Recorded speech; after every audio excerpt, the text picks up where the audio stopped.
Parliamentary constituency के जो election है वो अनाउंस कर दिए हैं और हमारे स्टेट में 4 फेज में इलेक्शन होने वाले हैं, वो तो आप सब सुन चुके हैं।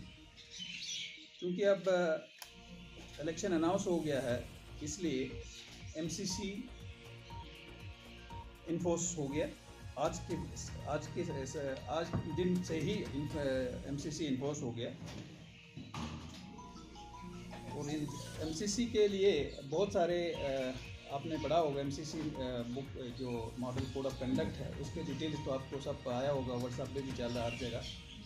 बहुत सारी चीज़ें हैं, जैसे मैं कुछ दो तीन आइटम्स आपको बता दूंगा। नो पार्टी और candidate shell indulge in any activity which may aggravate existing difference और क्रिएट म्यूचुअल। आज थोड़ी बढ़ जाएगी और हर जगह फ्रिस्किंग होगी। मे भी आई कार्ड पूछा जाए, दूसरी 4 चीज़ें पूछी जाएँ, बट उसमें जो डिफ़िकल्टी आएगी वो एक ही चीज़ को मद्देनज़र रख के चेकिंग की जा रही है कि इलेक्शन प्रोसेस फेयर हो।